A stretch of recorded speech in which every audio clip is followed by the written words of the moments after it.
민수기 20장 1절에서 29절 하나님을 드러내는 삶. 첫째 달에 이스라엘 자손 곧 온 회중이 신광야에 이르러 백성이 가데스에 이르더니 미리암이 거기서 죽음에 거기에 장사되니라.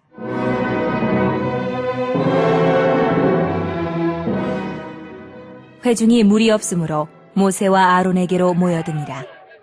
백성이 모세와 다투어 말하여 이르되 우리 형제들이 여호와 앞에서 죽을 때에 우리도 죽었더라면 좋을 뻔하였도다. 너희가 어찌하여 여호와의 회중을 이 광야로 인도하여 우리와 우리 짐승이 다 여기서 죽게 하느냐? 너희가 어찌하여 우리를 애굽에서 나오게 하여 이 나쁜 곳으로 인도하였느냐? 이곳에는 파종할 곳이 없고 무화과도 없고 포도도 없고 석류도 없고 마실 물도 없도다.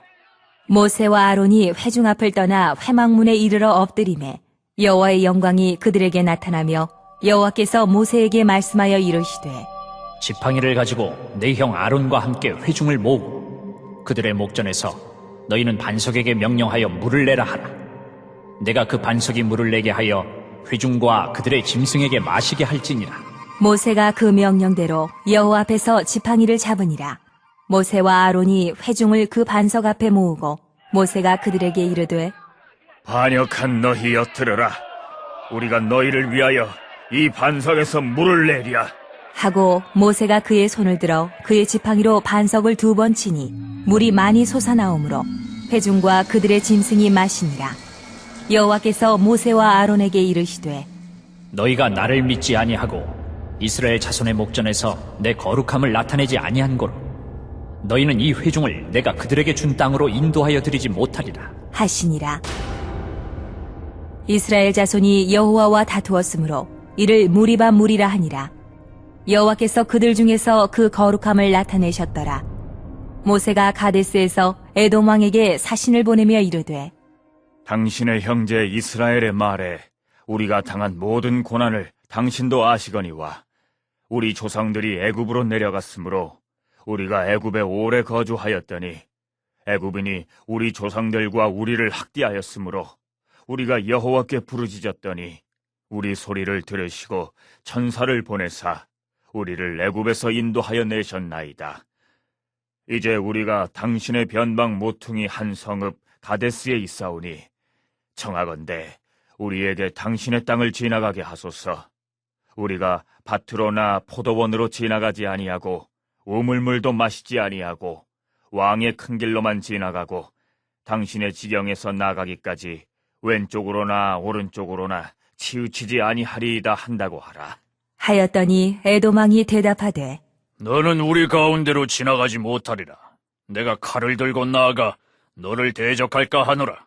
이스라엘 자손이 이르되 우리가 큰 길로만 지나가겠고 우리나 우리 짐승이 당신의 물을 마시면 그 값을 낼 것이라. 우리가 도보로 지나갈 뿐인즉 아무 일도 없으리이다. 하나 그는 이르되 너는 지나가지 못하리라. 하고 에돔 왕이 많은 백성을 거느리고 나와서 강한 손으로 막으니 에돔 왕이 이같이 이스라엘이 그의 영토로 지나감을 용납하지 아니하므로 이스라엘이 그들에게서 돌이키니라.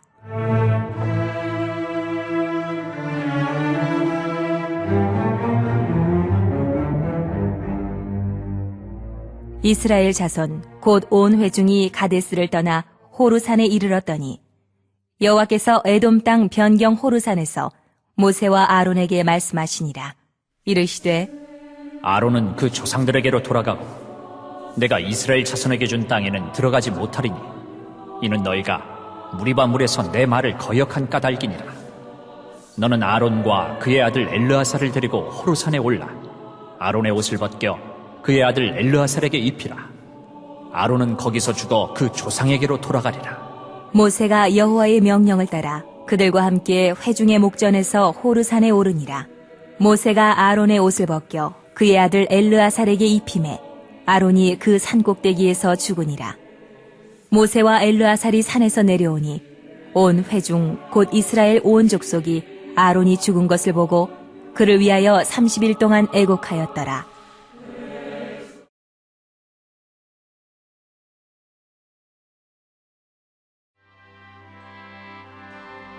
1절에서 13절 가데스의 다툼과 무리바 물.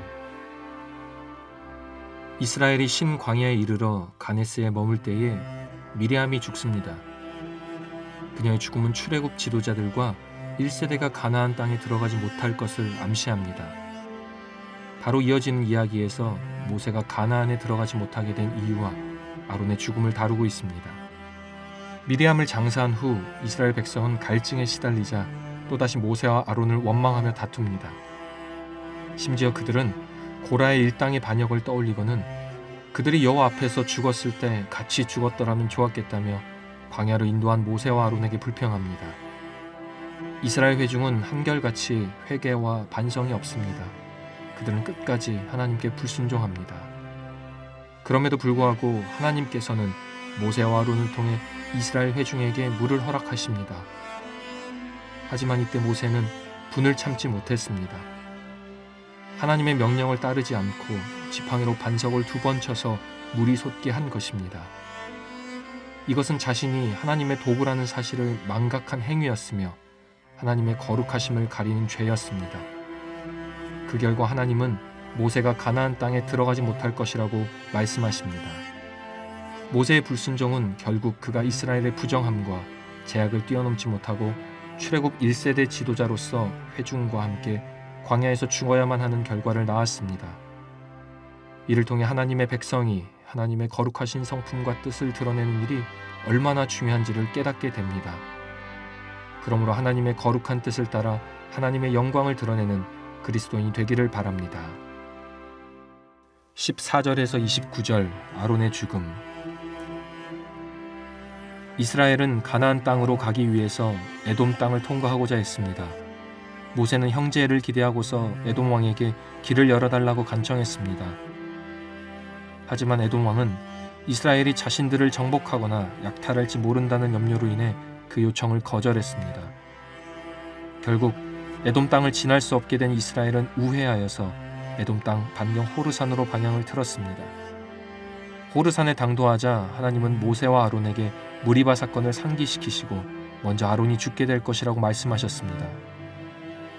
아론은 그 조상들에게로 돌아가고 내가 이스라엘 자손에게 준 땅에는 들어가지 못하리니 이는 너희가 무리바 물에서 내 말을 거역한 까닭이니라.